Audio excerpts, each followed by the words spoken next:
نحمده ونصلي على رسوله الكريم اما بعد فاعوذ بالله من الشيطان الرجيم بسم الله الرحمن الرحيم الحمد لله رب العالمين والسلام على سيد المرسلين والعاقبة للمتقين اما بعد وصلى الله على نبينا محمد وعلى آلہ وصحبہ اجمعین۔ السلام علیکم ورحمۃ اللہ وبرکاتہ۔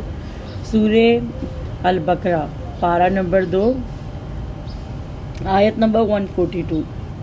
سَيَقُولُ السُّفَهَاءُ مِنَ النَّاسِ مَا وَلَّاهُمْ عَنْ قِبْلَتِهِمُ الَّتِي كَانُوا عَلَيْهَا قُلِ اللَّهِ الْمَشْرِقُ وَالْمَغْرِبُ يَهْدِي مَن يَشَاءُ إِلَى صِرَاطٍ مُسْتَقِيمٍ۔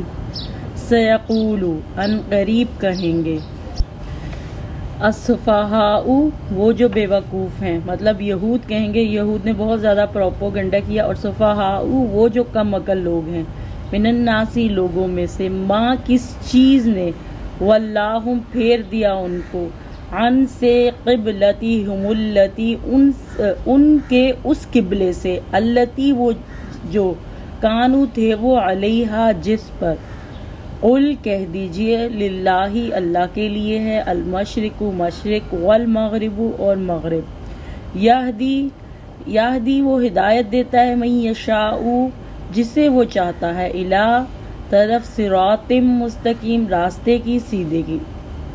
ان قریب لوگوں میں سے جو بے وقوف لوگ ہیں کہیں گے کس چیز نے ان کو ان کے قبلے سے پھیر دیا، وہ جس کی طرف وہ رخ کیا کرتے تھے۔ جواب میں آپ کہہ دیجئے صلی اللہ علیہ وسلم، اللہ ہی کے لیے ہے مشرق اور مغرب، لہٰذا اعتراض کی کوئی ضرورت نہیں۔ یہدی من یشاء وہ جس کو چاہتا ہے سیدھے راستے کی طرف ہدایت دیتا ہے۔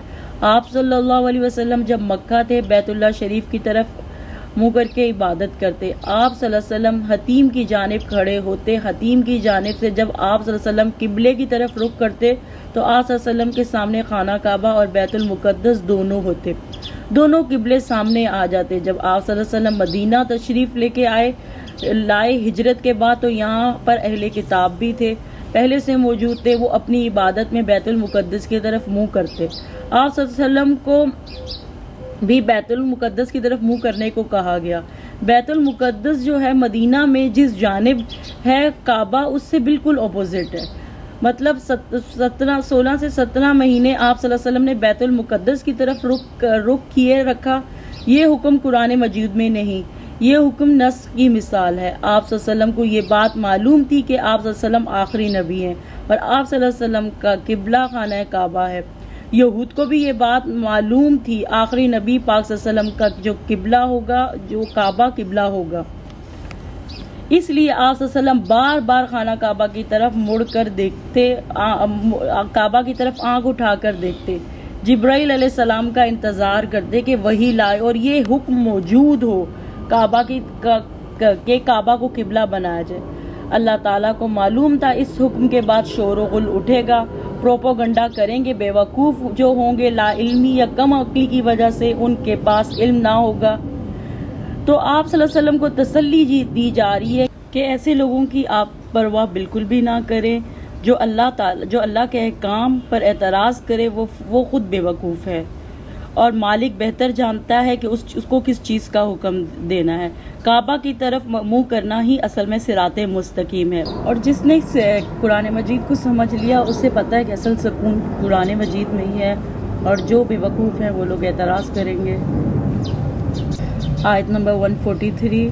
وَكَذَلِكَ جَعَلْنَاكُمْ أُمَّةً وَسَطًا لِتَكُونُوا شُهَدَاءَ عَلَى النَّاسِ وَيَكُونَ الرَّسُولُ عَلَيْكُمْ شَهِيدًا وَمَا جَعَلْنَا الْقِبْلَةَ الَّتِي كُنْتَ عَلَيْهَا إِلَّا لِنَعْلَمَ مَن يَتَّبِعُ الرَّسُولَ مِمَّن يَنقَلِبُ عَلَى عَقِبَيْهِ وَإِن كَانَتْ لَكَبِيرَةً إِلَّا عَلَى الَّذِينَ هَدَى اللَّهُ وَمَا كَانَ اللَّهُ لِيُضِيعَ إِيمَانَكُمْ إِنَّ اللَّهَ بِالنَّاسِ لَرَءُوفٌ رَحِيمٌ۔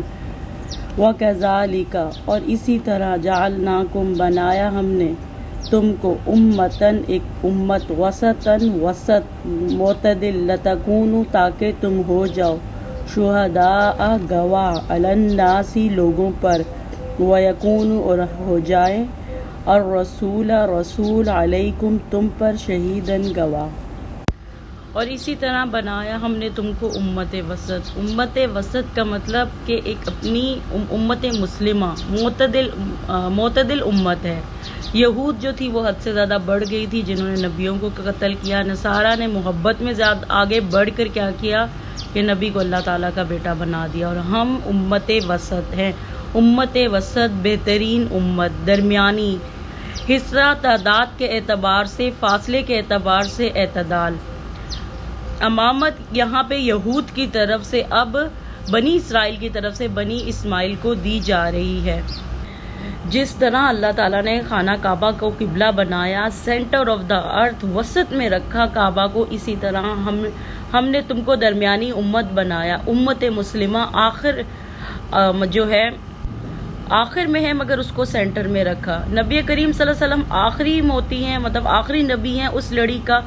آپ پر دین کو مکمل کیا، پیغمبر کی آمد کا سلسلہ ختم ہوا، آپ صلی اللہ علیہ وسلم نے دین اپنی امت کو دے دیا، اب ہم آگے اس کو بھیجیں گے، قیامت تک یہ دین پہنچے گا۔ جس طرح کعبہ ہدایت کا ذریعہ کی جگہ، اسی طرح امت مسلمہ بھی لوگوں کے لیے ہدایت کا ذریعہ ہے۔ قبلے کا رخ موڑنے کا مطلب امامت بنی اسرائیل سے لے کر امت مسلمہ کو دی گئی۔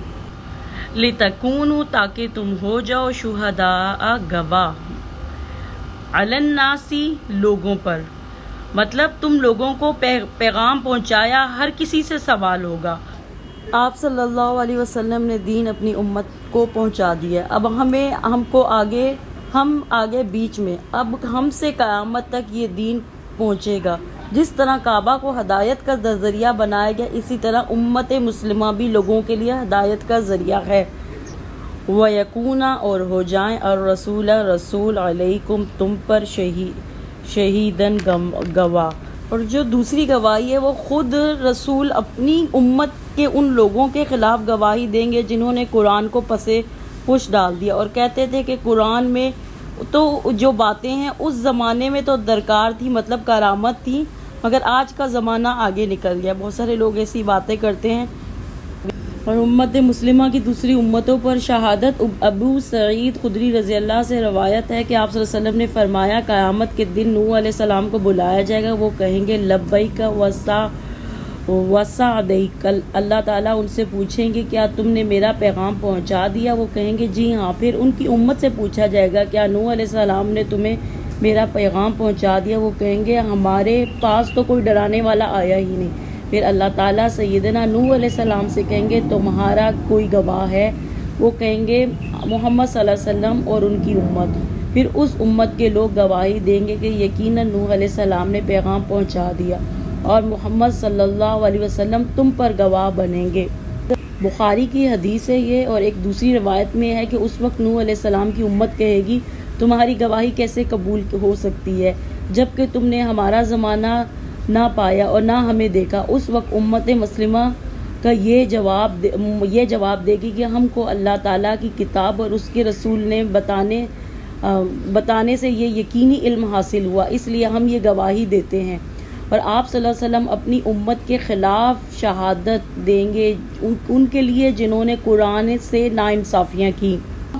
اس کے بعد جو ہے خود رسول پاک صلی اللہ علیہ وسلم اپنی امت کے ان لوگوں کے خلاف گواہی دیں گے جنہوں نے قرآن کو پسے پش ڈال دیا اور کہتے تھے کہ قرآن بے شک اس زمانے میں ایک کارآمد کتاب تھی، مگر آج زمانہ بہت آگے نکل چکا ہے۔ وہ لوگ جنہوں نے اللہ تعالیٰ کے احکام کی خلاف ورزی کی اور خواہش نفس کے پیچھے پڑ گئے، ان سب لوگوں کے خلاف آپ صلی اللہ علیہ وسلم اللہ کے حضور یہ گواہی دیں گے کہ یہ وہ لوگ ہیں جنہوں نے قرآن کو چھوڑ دیا تھا، جیسے سورہ فرقان کی آیت نمبر 30 سے وضاحت ہے۔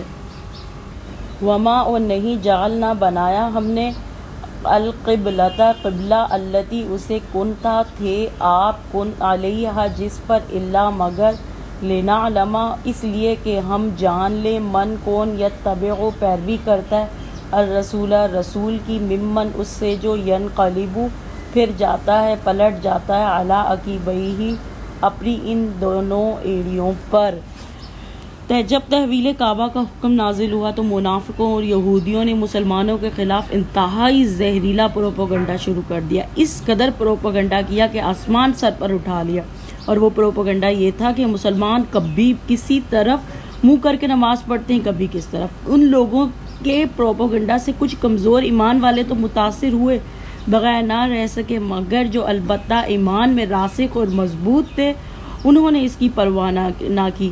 اللہ تعالیٰ اپنے احکام کی حکمت خود ہی بہتر جانتا ہے۔ پروپیگنڈا مسلمانوں کے لیے ایک آزمائش بن گیا تھا، پر اللہ کی مہربانی سے مسلمان اس میں ثابت قدم رہے۔ وَإِنْ اور بلا شبہ کانت وہ تھا لَكَبِيرَةً البتہ بہت بڑا بھاری گراں اللہ مگر علی الذین ان لوگوں پر ہدی اللہ ہدایت دی اللہ نے وما اور نہیں کانا ہے اللہ لیدیو کہ ضائع کر دے ایمانکم ایمان تمہارے، ان اللہ بے شک اللہ بالناسی لوگوں کے ساتھ لرؤوف الرحیم البتہ شفقت کرنے والا ہے، رحیم رحم کرنے والا۔ برا بن عازب کہتے ہیں کہ بہت سے مسلمان تحویل قبلہ سے پہلے شہید ہو چکے تھے، ہمیں ان کے متعلق شبہ ہوا کہ ان کی ادا کردہ نمازوں کا کیا ہوگا۔ تب یہ آیت نازل ہوئی وما کان اللہ لیضیع ایمانکم، اور نہیں ہے اللہ کے ضائع کر دے ایمان تمہارے، مطلب جو فوت ہو گئے قبلہ بعد میں بدلا ان کا ایمان نہیں بدلا۔ ان اللہ بالناس لرؤوف الرحیم بے شک اللہ تعالیٰ لوگوں کے ساتھ شفقت اور رحم کرنے والا ہے۔ آیت 144 قد نرى تقلب وجهك في السماء فلنولينك قبلة ترضاها فول وجهك شطر المسجد الحرام وحيث ما كنتم فولوا وجوهكم شطره وإن الذين أوتوا الكتاب ليعلمون إنه الحق من ربهم وما اللہ بغافل عما یعملون۔ قد تحقیق نرا ہم دیکھتے ہیں، ہم دیکھ رہے تھے تقلبہ بار بار پھیرنا، وجہ کا آپ کا چہرہ فی السماء آسمان کی طرف، مطلب آپ صلی اللہ علیہ وسلم وحی کا انتظار کر رہے تھے آسمان کی طرف دیکھ کر۔ نبی کریم صلی اللہ علیہ وسلم کو یہ بات معلوم تھی کہ انہیں بالآخر خانہ کعبہ ہی کی طرف منہ کرنا ہے، کیونکہ وہ تمام انبیاء کا قبلہ تھا۔ آپ صلی اللہ علیہ وسلم کو حکم دیا گیا جب وہ مدینہ پہنچے تو بیت المقدس کی طرف منہ کر نماز پڑھنا تھی۔ آپ صلی اللہ علیہ وسلم کے دل میں ہمیشہ خواہش تھی کہ قبلے کی جو رخ ہے وہ قبلہ کا رخ پھیر دیا جائے۔ آپ کو معلوم تھا کہ ایک دن تبدیلی ضرور ہوگی، اس لیے آپ صلی اللہ علیہ وسلم آسمان کی طرف دیکھتے تھے، کیونکہ وہاں سے جبرائیل آتے تھے اور وہی لے کے آتے تھے قبلہ وہی بن جائے جو انبیاء کا مرکز رہا ہے۔ مطلب آسمان کو دیکھ رہے تھے، اللہ تعالیٰ کے حکم کا انتظار کر رہے تھے، اللہ تعالیٰ کے حکم کے پابند تھے، اپنی مرضی نہیں کرتے تھے، انہیں معلوم تھا کہ تبدیلی ہوگی اس لیے حکم کا انتظار کر رہے تھے۔ اور دوسری چیز یہاں سے یہ بھی ثابت ہوئی کہ آسمان کی طرف دیکھنا غلط نہیں ہے، محبت کا اظہار ہے، مطلب دعا قبول ہو سکتی ہے، ہم دیکھ سکتے ہیں۔ وَلَنُوَلِّيَنَّكَ پس ہم ضرور پھیر دیں گے تجھ کو، قبلتا ایسے قبلے کی طرف ترداہا تو راضی ہو جائے، مطلب قبلے کا بدلنے کا حکم آ گیا۔ فولی پس پھیر لو وجہ کا اپنے چہرے کو، شطر المسجد الحرام طرف مسجد حرام کے، وحیث اور جہاں کئی ما کنتم ہو تم، فولو پس پھیر لو وجوہکم اپنے چہروں کو، شطرہ اس کی طرف، شطرہ مطلب سمت کسی جگہ کا آدھا حصہ، کعبہ اس کے ارد گرد کا سب حصہ شطر میں آ جاتا ہے، مطلب ایک نہ اگر ہم وہاں پہ موجود نہیں ہیں تو ہماری جو سمت ہے وہ کعبہ کی طرف ہو۔ وحیث ما کنتم فولوا وجوہکم شطرہ اور جہاں کہیں ہو تم بس پھیر لو اپنے چہروں کو اس کی طرف، مطلب جہاز زمین سمندر جہاں بھی ہو نماز کے وقت اپنا رخ قبلہ کی طرف کر لو۔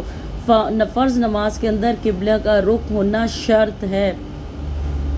ہاں اس کے علاوہ اگر انسان کسی ایسی جگہ پہ ہو جہاں پہ قبلے کا رخ ہی معلوم نہ ہو، نہ آپ معلوم کر سکتے ہیں، تو پھر آپ کہیں بھی منہ کر کے نماز پڑھ سکتے ہیں۔ عبداللہ بن عامر کہتے ہیں کہ اپنے والد سے روایت کرتے ہیں کہ ہم ایک اندھیری رات میں آپ صلی اللہ علیہ وسلم کے ساتھ سفر کر رہے تھے تو ہم کو قبلے کا معلوم نہیں تھا، نہ چاند نہ ستارہ، کوئی درخت نہیں دکھ رہا تھا۔ ہم نے ہر آدمی سے اپنی اپنی ڈائریکشن میں نماز پڑھ لی۔ جب صبح ہوئی تو ہم نے آپ صلی اللہ علیہ وسلم کو بیان کیا، پھر سورہ البقرہ کی یہ آیت 115 نازل ہوئی کہ جہاں کہیں ہو تم رخ کرو گے وہیں اللہ کو پاؤ گے، اگر کوئی چوائس نہ ہو تو اس آیت پر عمل کریں۔ مسجد قبلتین جو کہ مدینہ میں موجود ہے، فجر کی نماز کے بعد یہ حکم آیا تھا، اور قبلتین مسجد میں ابھی بھی 2 گنبد ہیں، مطلب ایک کیا کہتے ہیں قبلہ جو ہے ایک بیت المقدس کی طرف گنبد ہے اور ایک مکہ کی طرف بنا ہوا ہے، 2 قبلوں والی مسجد۔ تو یہ حکم وہیں پہ آیا تھا مسجد، جیسے حکم آیا نماز میں ہی رخ بدل دیا گیا۔ وَإِنَّ الَّذِينَ اور بے شک وہ لوگ اوتوا الکتاب جو دیے گئے کتاب، مطلب یہود اور نصارہ، لَيَعْلَمُونَ وہ جانتے ہیں، انہو بے شک وہ الحق حق ہے، اپنی مرضی سے قبلہ تبدیل نہیں کیا گیا۔ آپ صلی اللہ علیہ وسلم نے یہود اور نصارہ یہ سب جانتے ہیں، من ربہم یہ بے شک وہ حق ہے، من ربہم ان کے رب کی طرف سے، وما اور نہیں اللہ بغافل غافل عما اس سے جو یعملون وہ عمل کرتے ہیں۔ غفلت کے 2 اسباب ہوتے ہیں، ایک تو بھول جانا تھا اور ایک دوسرا کسی اور چیز میں مشغول ہو جانا، مطلب اصل چیز کو بھول جانا۔ کون کیا کرتا ہے، کن کے اندر کیا جذبات ہیں، اللہ سب علم رکھتا ہے۔ کون قبلے کی طرف منہ کرتا ہے، کون مجبور ہے، کون کوشش کرتا ہے، اس کے حالات کیا ہیں، کون رسول پاک صلی اللہ علیہ وسلم کی پیروی کرتا ہے، اللہ ان سب باتوں کا علم رکھتا ہے، اللہ غافل نہیں ہے۔ وہ آیت نمبر 145 وَلَئِنْ أَتَيْتَ الَّذِينَ أُوتُوا الْكِتَابَ بِكُلِّ آيَةٍ مَا تَبِعُوا قِبْلَتَكَ وَمَا أَنْتَ بِتَابِعٍ قِبْلَتَهُمْ وَمَا بَعْضُهُمْ بِتَابِعٍ قِبْلَةَ بَعْضٍ وَلَئِنِ اتَّبَعْتَ أَهْوَاءَهُمْ مِنْ بَعْدِ مَا جَاءَكَ مِنَ الْعِلْمِ إِنَّكَ إِذًا لَمِنَ الظَّالِمِينَ۔ وَلَئِنْ اور البتہ اگر اتیتا لاؤ تم الذین ان لوگوں کو اوتوا الکتاب جو دیے گئے کتاب بکلی ہر آیت نشانی ما نہ تبعوا وہ پیروی کریں گے قبلتا کا آپ کے قبیلے کی، مطلب یہود و نصارہ کے پاس کوئی بھی تم دلیل لے آؤ وہ پیروی نہیں کریں گے تمہارے قبلے کی، ضد اور تکبر کی وجہ سے یہ لوگ آپ صلی اللہ علیہ وسلم کے حکم کی پیروی نہیں کریں گے۔ نبی کریم صلی اللہ علیہ وسلم ان کی ہدایت کے لیے حریص تھے، یہ لوگ کسی طرح بھی ہدایت پر آ جائیں، اللہ کے حکم کو مان جائیں، مگر بعض لوگ کسی طرح بھی نہیں مانتے۔ اس بات پر آپ صلی اللہ علیہ وسلم کو تسلی دی جا رہی ہے، آپ صلی اللہ علیہ وسلم نے بات پہنچانے میں کمی نہیں کی، مگر وہ پیروی نہ کریں گے۔ وما اور نہیں انتا تم بتابعین پیروی کرنے والے قبلتہم ان کے پیروی کی، اور نہ آپ پیروی کریں گے ان کے قبلے کی۔ وما اور نہ بعدہم کوئی ان کا بتابعین پیروی کرنے والا ہے قبلتا قبلے کی بعدن کسی کے، مطلب یہود اور جو نصارہ ہیں ایک دوسرے کے قبلے کی پیروی نہیں کرتے، یہ لوگ تو آپس میں ایک دوسرے کے قبلے کی پیروی نہیں کرتے، تو کہاں یہ آپ صلی اللہ علیہ وسلم کے قبلے کی پیروی کریں گے۔ آپ صلی اللہ علیہ وسلم کے بعد امت بھی سمجھے کہ امت مسلمہ کی شناخت قبلہ خانہ کعبہ ہے، آپ صلی اللہ علیہ وسلم ان کے قبلے کی پیروی کرنے والے نہ تھے، نہ اس بات کی اہمیت پر زور ہے، بلکہ علم آنے کے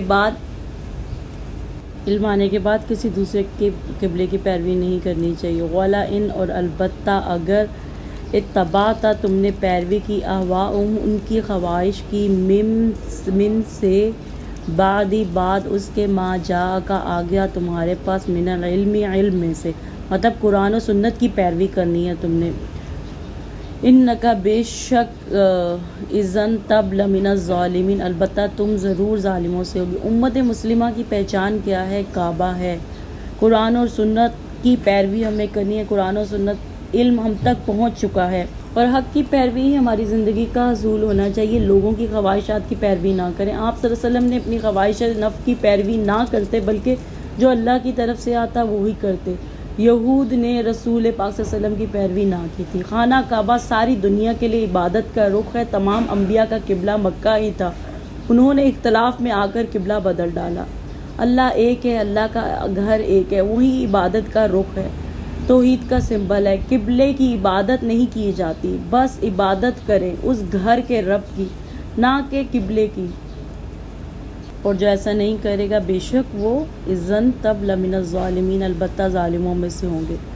آیت 146 الذین، یہ وہ لوگ ہیں، آتیناہم، دی ہم نے ان کو، الکتابہ، کتاب مطلب تورات، یعرفونہ، وہ پہچانتے ہیں اس کو، کما جیسا کہ یعرفونہ وہ پہچانتے ابناءہم اپنے بیٹوں کو، وَإِنَّ، اور بے شک، فریقاً ایک گروہ، ایک مطلب، منہم ان میں سے، لَیَتَّقُونَ البتہ چھپاتا ہے، الحق کا حق کو، وَہُم اور وہ، یعلمون وہ جانتے، مطلب وہ قرآن کو ایسے پہچانتے تھے جیسے کوئی اپنے بیٹے کو پہچانتا ہے۔ وہ آپ صلی اللہ علیہ وسلم کو پہچانتے تھے، ساری نشانیاں دیکھ رہے تھے، وہ جو کتاب ان کو دی گئی کتاب کو پڑھ کر وہ پہچان چکے تھے کہ یہ آخری نبی ہیں۔ مطلب ان کا ایک گروہ جو تھا، وَإِنَّ، اور بے شک، فریقاً ایک گروہ، مطلب علماء کا ایک گروہ تھا جو حق کو چھپا دیتا تھا، لوگ ہمارے پیچھے نہ آئیں، مطلب اگر لوگ حق کی پیروی کرنے لگے تو ہماری بڑائی میں فرق آئے گا۔ یہ زیادہ بڑا جرم ہوتا ہے کہ انسان پہچان کر کسی چیز کا انکار کرے یا نہ مانے۔ حضرت ابراہیم علیہ السلام کو لوگوں نے اپنے ہاتھوں سے آگ میں پھینکا تھا، ہاتھ کی رسی جل گئی، آپ کو کچھ نہ ہوا، وہ دیکھتے رہے، انہوں نے نہیں مانا، نہ مطلب ان لوگوں نے، وہ جو حضرت ابراہیم علیہ السلام کو بھی دیکھ رہے تھے کہ ان کو آگ نے نہیں جلایا، مگر وہ دیکھ کے بھی مان نہیں لے کے آئے تھے، ان کے دل اندھے تھے، ان کو حق نہیں دکھائی دے رہا تھا۔ آپ صلی اللہ علیہ وسلم کو بھی فرمایا کہ حق تیرے رب کی طرف سے ہے، الحق من ربک فلا تکونن من الممترین، یہ حق ہے تیرے رب کی طرف سے، فلا، تو نہ، تکونن، تم کبھی ہونا، من الممترین، ان میں سے جو شک کرنے والے ہیں۔ جو چیز اللہ کے پاس سے آئی ہے وہی حق کا ہے، اس پر ایمان لانا ضروری ہے، اس پر شک نہیں کرنا۔ زبان سے کہا اللہ کو مانتا ہوں، پھر وہ پہچانتا ہے، اس کے دل میں اطمینان، اس کو اطمینان قلب نصیب ہوتا ہے۔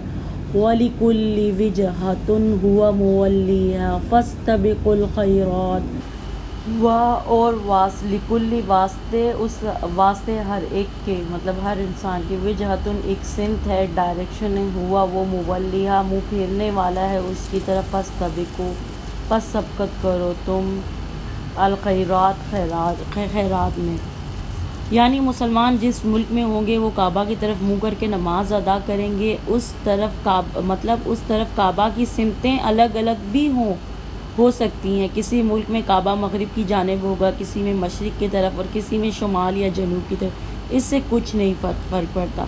یعنی اصل چیز ہماری جو ہے وہ ہماری آخرت ہے، ہم نے اپنی آخرت پر توجہ دینی ہے، مطلب اصل چیز ہے رخ کرنا، مطلب کرنا نہیں بلکہ وہ بھلائیاں ہیں جن کے لیے تم نماز پڑھتے ہو، لہٰذا سمت اور مکان کے جھگڑوں میں پڑے رہنے کے بجائے تمہیں اصل مقصد یعنی آخرت، یعنی نیکیوں کی اصول کی فکر ہونی چاہیے، اور اس میں ایک دوسرے سے بڑھ چڑھ کر کوشش کرنا چاہیے، کیونکہ قیامت کے دن یہی نیکیاں تمہارے کام آئیں گی۔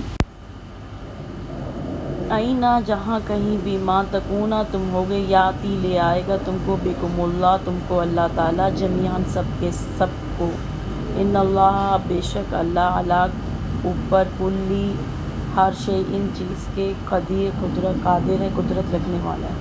نیکسٹ آیت، ومن، اور من، جہاں کہیں، حیث، ومن حیث، اور جہاں کہیں سے، خرجتا، تم نکلو، فولی، تو پھیر لو، وجہ کا، اپنے چہرے کو، شطر المسجد الحرام، مسجد حرام کی طرف، وَإِنَّهُ، اور بے شک وہ، الحق، حق ہے، من ربک، تیرے رب کی طرف سے، وما، اور نہیں ہے، اللہ بغافل، اما اس سے، جو تعملون، تم عمل کرتے ہو۔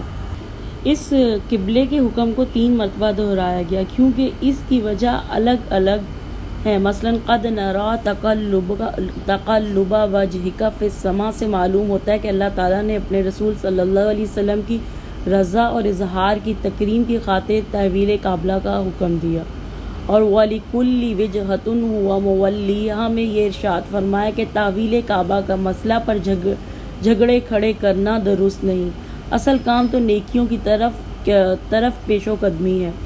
اور پھر لِأَلَّا يَكُونَ لِلنَّاسِ عَلَيْكُمْ حُجَّةٌ، میں یہ واضح فرمایا کہ لوگوں کو تم مسلمانوں سے جھگڑنے کا موقع باقی نہ رہے۔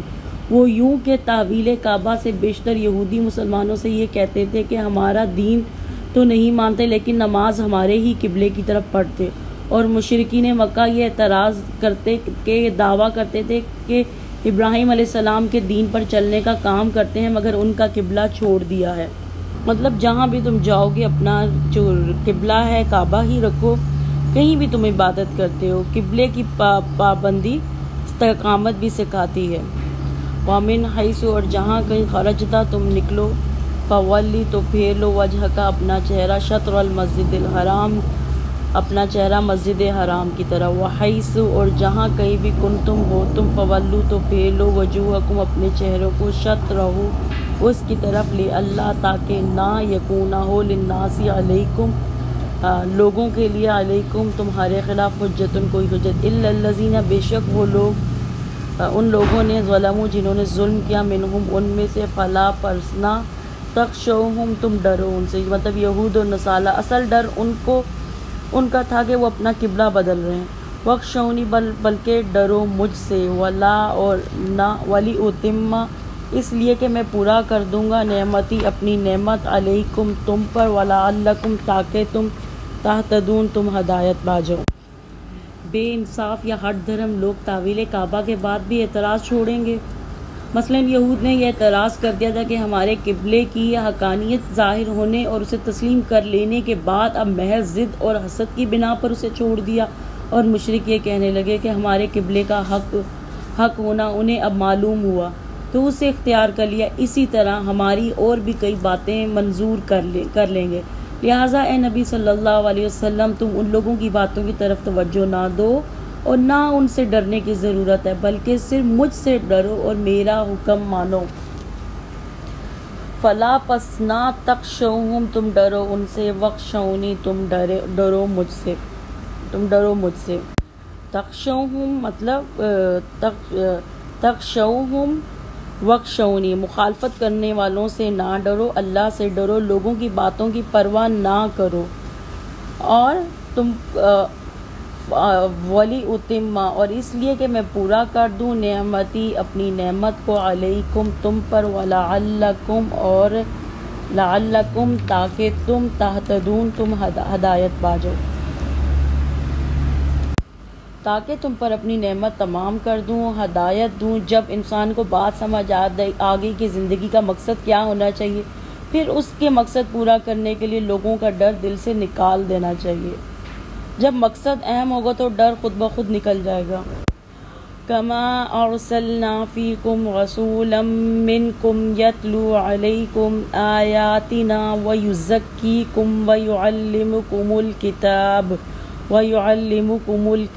والحکمت ویعلمکم ما لم تکونوا تعلمون، کما جیسا کہ ارسلنا بھیجا ہم نے، فیکم تم میں، رسولا ایک رسول، منکم تم میں سے، یتلو وہ تلاوت کرتا ہے، علیکم تم پر، آیاتنا ہماری آیات، ویزکیکم اور وہ پاک کرتا ہے تمہیں، ویعلمکم اور وہ سکھاتا ہے تم کو، الکتاب کتاب، والحکمت اور حکمت، ویعلمکم اور وہ سکھاتا ہے تمہیں، معلم جو نہیں، تکونا تھے تم، تعلمون تم جانتے۔ اللہ تعالیٰ کا مومنوں پر بہت بڑا احسان ہے۔ مومنوں پر اللہ تعالیٰ کا احسان ہے کہ ان میں اللہ تعالیٰ نے ہمارے بیچ رسول بھیجا، ایک ایسا رسول بھیجا جو تمہیں اللہ تعالیٰ کی آیات سناتا ہے، تمہیں پاکیزہ بناتا ہے، تمہیں کتاب و حکمت کی تعلیم دیتا ہے۔ اس نعمت نے تمہاری کایا پلٹ ڈالی، تم جاہل تھے، اللہ نے تمہیں علم سے نوازا، تم ذلیل تھے، اللہ نے تمہیں سر بلند کیا، تم ہر وقت لڑتے مرتے اور بد امنی کا شکار تھے، اللہ نے تمہارے دل ملا دی اور آپس میں محبت ڈال دی، اور یہ سب کچھ اس تعلیم کے نتیجہ تھا۔ پھر جس طرح تم میں رسول پاک صلی اللہ علیہ وسلم بھیجنا ایک بہت بڑا انعام تھا، اسی طرح دوسرا انعام تعویل کعبہ ہے، جس کے ذریعے تمہیں دنیا کی امامت سونپی گئی۔ قرآن کے بغیر علم ادھورا ہے۔ اس قوم کو کچھ بھی پتہ نہیں تھا، سب کو علم دیا گیا، غور و فکر کرنا سکھایا، غور و فکر کے بعد ہی انسان کو ہدایت ملتی ہے۔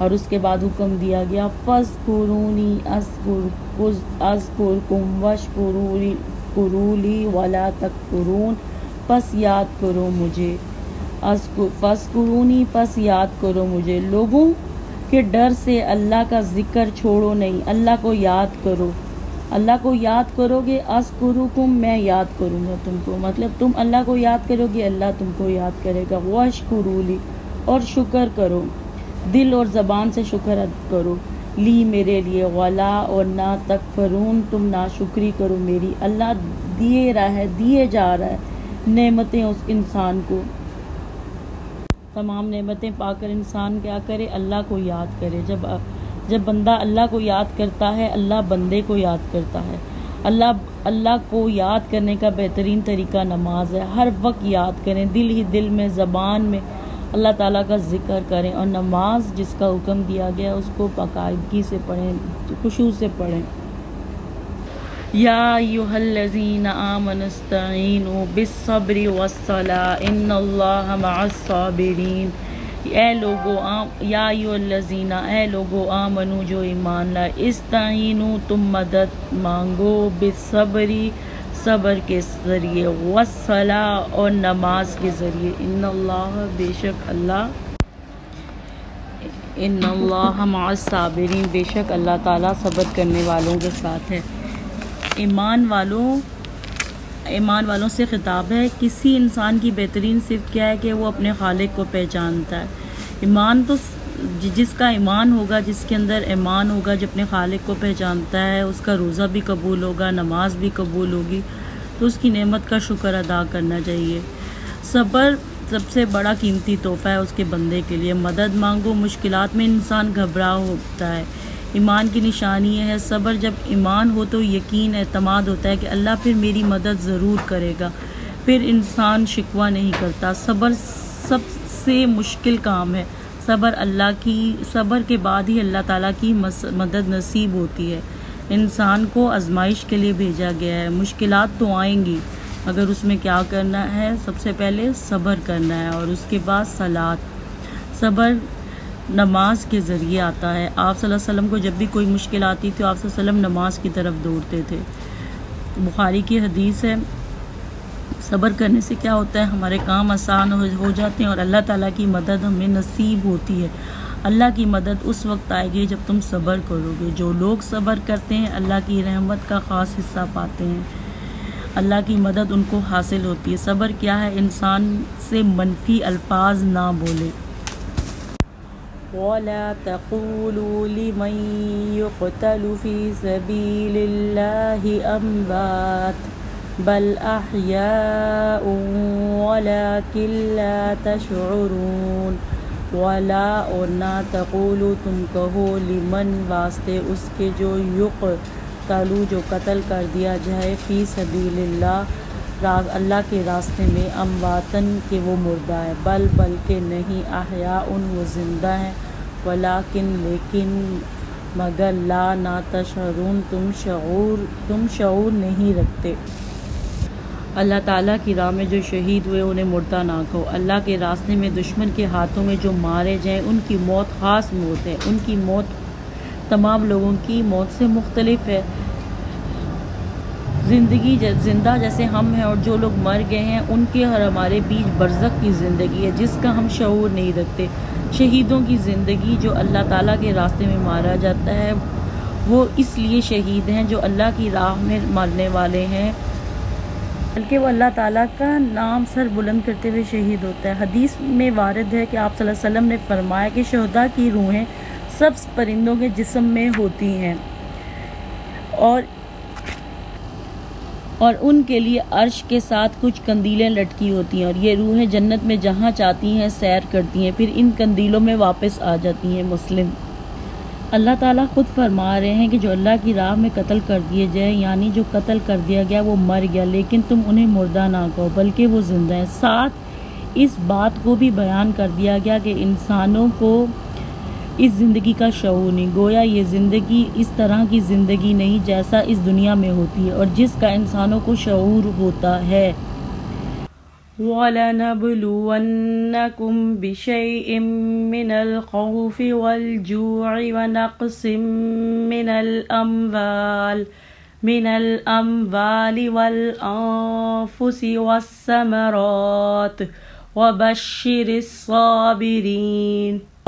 وَلَنَبْلُوَنَّكُمْ آزمائیں گے تم کو، بِشَيْءٍ ساتھ چند چیزوں کے، من الخوف یعنی خوف سے، والجوع اور بھوک سے، ونقص اور نقصان کرنا، من المالی مالوں سے، والانفس اور نفسوں سے، وثمرات اور پھلوں سے، وبشر الصابرین اور خوشخبری دے دیں ان کو جو صبر کرنے والے ہیں. صبر کے متعلق پہلے ہم نے پڑھا، اور دوسری چیز ہے اب آزمائش. مدینہ کے مسلمانوں پر ہر وقت خوف کے جو ہے بادل منڈلاتے رہتے تھے. ہجرت کر کے آئے انصار لوگوں کو انصار نے سہارا دیا. 7 جنگ بدر ہوئی، پھر احد ہوئی، پھر احزاب ہوئی، یہاں تک خوف کی کیفیت تھی. شدید طریقے سے اللہ تعالیٰ نے آزمایا مسلمانوں کو. آزمائش تو آئے گی، جو بھی آگے لسٹ دی جا رہی ہے آزمائش کی، کس کس طریقے سے آزمایا جا رہا ہے. کسی بھی چیزیں سے اللہ تعالیٰ اپنے بندے کو آزما سکتا ہے، مگر ہر انسان کی آزمائش مختلف ہے. وَلَنَبْلُوَنَّكُمْ بِشَيْءٍ مِّنَ الْخَوْفِ، البتہ ہم ضرور آزمائیں گے تم کو ساتھ چند چیزوں کے خوف سے. حدیث میں آتا ہے کہ ایک بار نبی پاک صلی اللہ علیہ وسلم نے فرمایا، کاش آج رات کوئی میرا پہرا دے دے تاکہ میں سو سکوں. یہ سن کے سیدنا سعد بن ابی وقاص مسلح ہو کر آ گئے اور کہا، یا رسول اللہ میں پہرا دیتا ہوں، آپ سو جائیں. چنانچہ آپ صلی اللہ علیہ وسلم نے آرام فرمایا. بخاری کی حدیث ہے. اہل مدینہ ایک رات خوفناک آواز سن کر گھبرا گئے. پھر وہ اس آواز کی طرف روانہ ہو گئے تو دیکھا رسول پاک صلی اللہ علیہ وسلم ادھر سے واپس آ رہے ہیں، اور آپ صلی اللہ علیہ وسلم پہلے سے ہی اس آواز کی طرف روانہ ہو گئے تھے اور خبر معلوم کر کے آ رہے تھے. اور آپ صلی اللہ علیہ وسلم نے لوگوں سے کہا، ڈرو نہیں. بخاری کی حدیث ہے.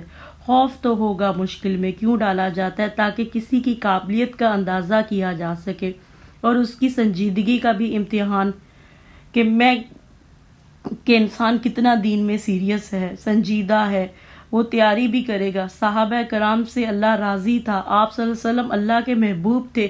آزمائش آئی ان پر، من الخوف خوف سے، والجوع اور جوع سے.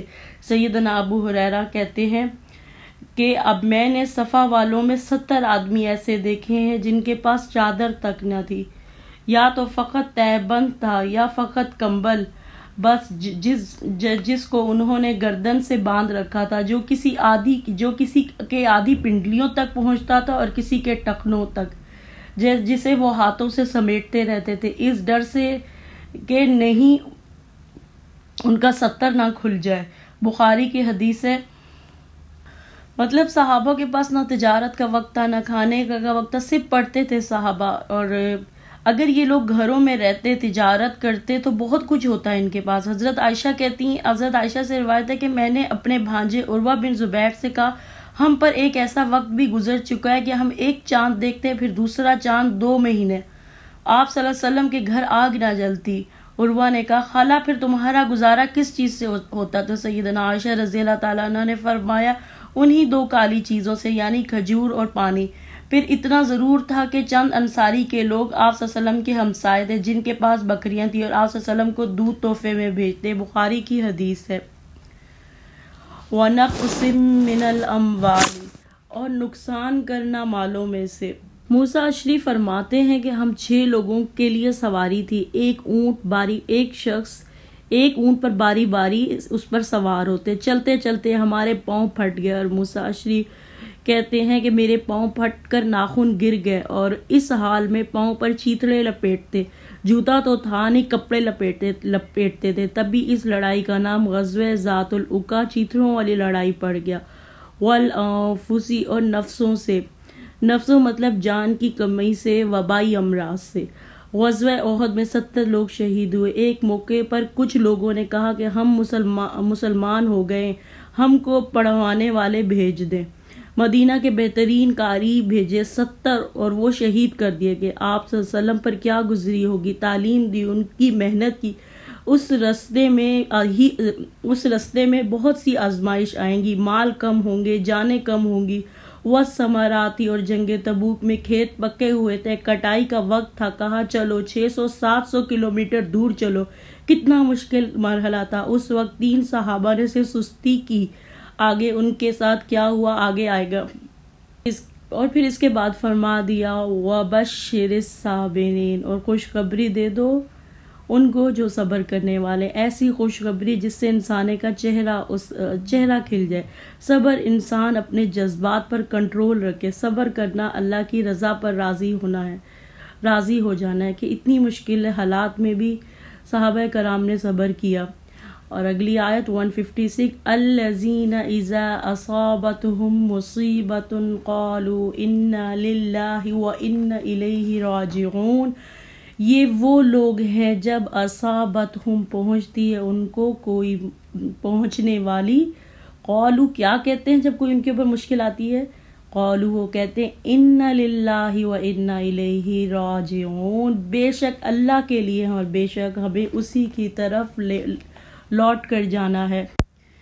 یہ کلمات صرف زبان سے ہی نہیں انہیں ادا کرتے بلکہ دل سے بھی اس بات کے قائل ہوتے ہیں، چونکہ اللہ ہی ہمارا مالک ہے، لہٰذا جو بھی اللہ کی راہ میں قربان ہوئی ہے چیز وہ ٹھیک ٹھکانے پر پہنچ چکی ہے۔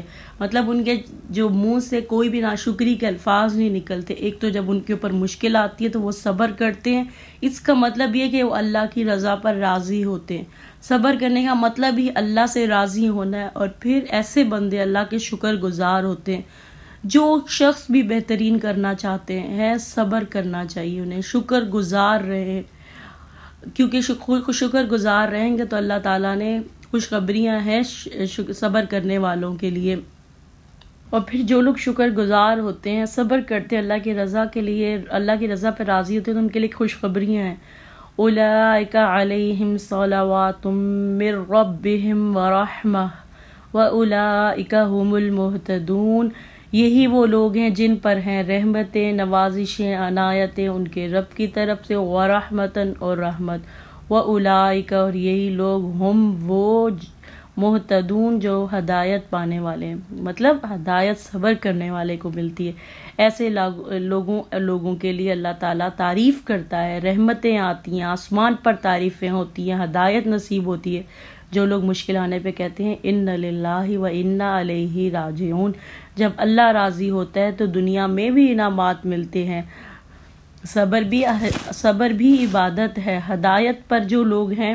اگلی ہی آیت میں صبر کا ایک بہت بڑا واقعہ جس سے اللہ تعالیٰ نے پھر دنیا میں بھی نوازا اور پھر آخرت میں بھی، ان الصفا والمروۃ من شعائر اللہ فمن حج البیت واعتمر فلا جناح علیہ ان یطوف بہما وما تطوع خیرا فإن اللہ شاکر علیم۔ ان بے شک صفا والمروہ اور مروہ من شعائر اللہ، اللہ کی نشانیوں میں سے ہیں۔ صفا اور مروہ کعبہ سے مشرق کی طرف 2 پہاڑوں کے نام ہیں، بالکل چٹیل، کچھ نہیں اگتا۔ یہاں پہ حضرت ہاجرہ کی آزمائش کا ذکر ہے، حضرت ہاجرہ پر آزمائش آئی اور اس کا عملی نمونہ دکھایا جا رہا ہے۔ شوہر کے بغیر رہنا، نان نفقے کے بغیر رہنا اور اللہ کے لیے اسے قبول کر لینا، اور صبر اور شکر کے ساتھ اللہ سے راضی ہو جانا، یہ حضرت ہاجرہ کی قربانی کو اللہ تعالیٰ نے قبول کر لیا۔ یہ 2 پہاڑیاں حضرت ہاجرہ کے اس عمل کی یادگار ہیں۔ اللہ کسی کی نیکی اور کوشش کو ضائع نہیں کرتا۔ اور صفا جو ہے پانی کی تلاش میں حضرت ہاجرہ کبھی صفا پر جاتی تو کبھی مروہ پر۔ تو حضرت اسماعیل جو تھے، یہ واقعہ ہم پہلے ڈیٹیل سے پڑھ چکے ہیں کہ جب حضرت ہاجرہ پہ یہ آزمائش آئی، حضرت ابراہیم علیہ السلام انہیں مکہ کی وادیوں میں چھوڑ کے چلے گئے جہاں پہ کچھ بھی نہیں اگتا تھا۔ تو حضرت ہاجرہ پانی کی تلاش میں کبھی صفا پر جاتی، کبھی مروہ پر جاتی، تو اسماعیل علیہ السلام کے خاموش ہوئے تو وہ وہاں آئیں تو وہاں زمزم، حضرت اسماعیل علیہ السلام کا ایڑیاں مارنے سے زمزم پھوٹ چکا تھا، تو انہوں نے اس پانی کو رکنے کو کہا، زمزم کہتے ہی وہ پانی رک گیا۔ آگے ہے فمن حج البیت او اعتمر فلا جناح علیہ ان یطوف بہما، اور بیت اللہ کا حج کرے، بیت اللہ کا یا عمرہ کرے تو نہیں کوئی گناہ اس پر کہ وہ طواف کرے ان دونوں کا۔ صفا اور مروہ خانہ کعبہ کے نزدیک دو پہاڑیاں ہیں اور جن کے درمیان 7 بار دوڑنا مناسک حج میں شامل تھا، جو اللہ تعالیٰ نے سیدنا ابراہیم علیہ السلام کو سکھائے تھے۔ زمانہ ماں بعد میں جب مشرکانہ جاہلیت پھیل گئی تو مشرکوں نے صفا پر اصاف اور مروہ پر نائلہ کا بت رکھ دیے تھے اور ان کے گرد طواف ہونے لگا تھا۔ یہی وجہ تھی کہ مسلمانوں کے دلوں میں یہ سوال کھٹکنے لگا، آیا صفا اور مروہ کے درمیان سعی حج کا اصلی مناسک میں سے نہیں ہے یا محض مشرکانہ دور کی ایجاد ہے؟ چنانچہ اس آیت کے ذریعے اللہ تعالیٰ نے مسلمانوں کو اس غلط فہمی کو دور کر کے صحیح بات کی طرف رہنمائی فرما دی۔ ومن، اور جو کوئی تطوع خوشی سے کرے گا، خیرن کوئی بھی نیکی، فإن اللہ شاکر علیم، جو کوئی خوشی سے کرے گا کوئی بھی نیکی، مطلب خوشی سے کرے، تھکاوٹ کا رونا نہ روئے، دل کی رغبت سے جو کرے، فإن اللہ، تو بے شک اللہ تعالیٰ، شاکرن قدردان ہے، مطلب بدلہ دینے والا ہے نیکی کا، علیم جاننے والا ہے، کون سی کوشش کی اللہ جانتا ہے کیونکہ اللہ تعالیٰ قدردان ہے۔ ہم نے اوپر پڑھا کہ اللہ تعالیٰ نے حضرت حاجرہ کا قصہ بیان کیا گیا جنہوں نے صبر کی انتہا کر دی تھی۔ دنیا میں ہی اللہ تعالیٰ نے بڑے انعامات سے نوازا، زمزم عطا کیا، جن پہاڑیوں پر وہ دوڑی تا قیامت اہل ایمان کے لیے اللہ سبحانہ و تعالیٰ نے صحیح لکھ دی، کیونکہ حضرت حاجرہ جانتی تھی کہ میرا شوہر اللہ کے دوست ہیں۔ جب انہیں تنہا چھوڑ دیا گیا تو کہا میں راضی ہوں اللہ سے، رضیت باللہ۔ حضرت ابراہیم علیہ السلام کا اصل وطن تو عراق تھا، تبلیغ کے لیے وہ فلسطین بھی گئے، مصر بھی گئے، وسیع پیمانے پر تبلیغ کا کام کیا۔